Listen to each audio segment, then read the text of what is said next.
Hello friends, आप सभी का आपके अपने YouTube channel legal and social awareness के इस एपिसोड में बहुत बहुत स्वागत है। मैं करीम अहमद सिद्दीकी एडवोकेट उम्मीद करता हूं कि आप सभी लोग स्वस्थ होंगे और अच्छे होंगे।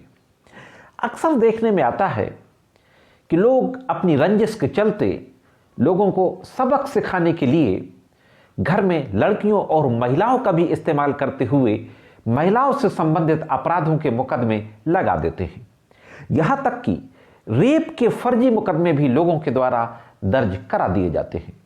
मेरे ये कहने का बिल्कुल मतलब नहीं है कि इस तरीके की घटनाएं जेन्युइन नहीं होती हैं। निश्चित रूप से छोटी बच्चियों के साथ छेड़छाड़ और रेप की घटनाएं होती हैं और महिलाओं के साथ भी इस तरीके की आपराधिक घटनाएं होती रहती हैं। लेकिन इस बात को भी जुटलाया नहीं जा सकता है कि इस तरीके के कई मुकदमे रंजिशन भी लगाए जाते हैं।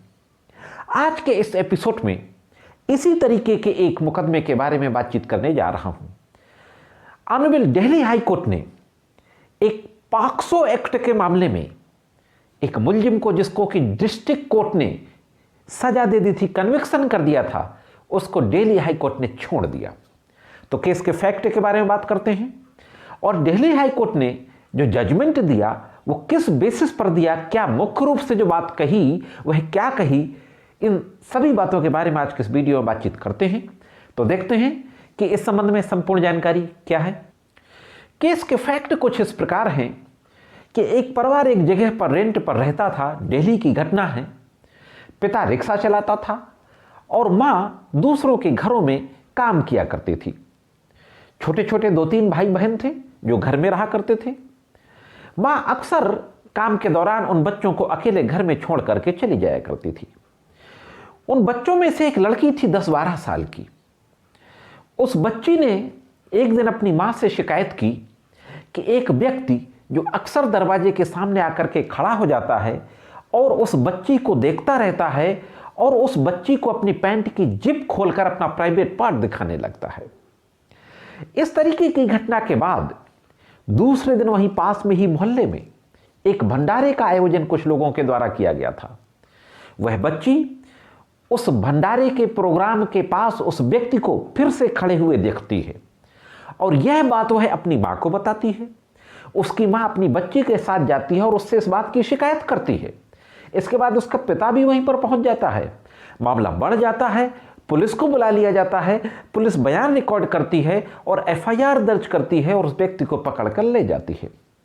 फाइनली इस घटना की जो एफआईआर दर्ज की जाती है वो 354 और 509 आईपीसी और सेक्शन 8 पॉक्सो एक्ट के तहत ये एफआईआर दर्ज कर ली जाती है। मामले में इन्वेस्टिगेशन होता है। इन्वेस्टिगेशन के बाद चार्जशीट फाइल होती है और केस का ट्रायल चलता है। विचारण के बाद डिस्ट्रिक्ट कोर्ट द्वारका के द्वारा, जो द्वारका कोर्ट है दिल्ली की, वेस्ट साउथ डिस्ट्रिक्ट दिल्ली, उसके द्वारा अभियुक्त व्यक्ति को 3 साल और 5,000 रुपया जुर्माने की सजा का फैसला दे दिया जाता है। यह फैसला दिया जाता है 30/9/2020 और 12 अक्टूबर 2020 को यह फैसला दिया जाता है। उस आरोपी व्यक्ति के द्वारा, जिसको दोष सिद्ध का फैसला दे दिया गया था, सजा कर दी गई थी डिस्ट्रिक्ट एंड सेशन कोर्ट के द्वारा, और दिल्ली हाई कोर्ट के समक्ष इस कन्विक्शन के फैसले के खिलाफ अपील फाइल की जाती है। क्रिमिनल अपील नंबर 552/2020 और दिल्ली हाई कोर्ट में अभी 5 जनवरी 2022 को इस मामले की सुनवाई करते हुए आदेश पारित किया जाता है। ऑनरेबल दिल्ली हाई कोर्ट पूरे मामले को देखता है, पूरी एविडेंस को एप्रिसिएट करता है। जो माइनर गर्ल थी, जो पीड़िता थी, उसके 164 के बयान को देखता है, एफआईआर को देखता है और जो कोर्ट में बयान दिए गए उनको देखता है।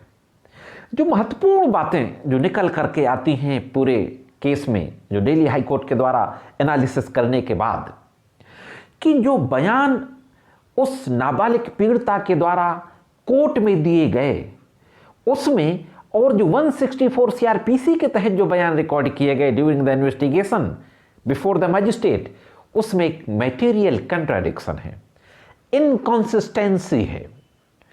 और उसकी मदर और उसके फादर के बयानों में भी कंट्राडिक्शन है। उस नाबालिग पीड़िता ने अपने 164 सीआरपीसी के बयान में कहा था कि उसकी फ्रेंड को भी हैरेस किया गया, फ्रेंड के साथ भी हैरेसमेंट हुई, और कोर्ट में जब उसका इन चीफ रिकॉर्ड किया गया तो यह बात नहीं कही। इस तरीके से कंट्राडिक्शन, मटेरियल कंट्राडिक्शन उस माइनर विक्टिम जो प्रोसिक्यूट्रिक्स थी उसके स्टेटमेंट में पाया गया, और उसकी जो मां थी विक्टिम की और जो फादर थे उन दोनों के बयानों में भी कंट्राडिक्शन पाया गया।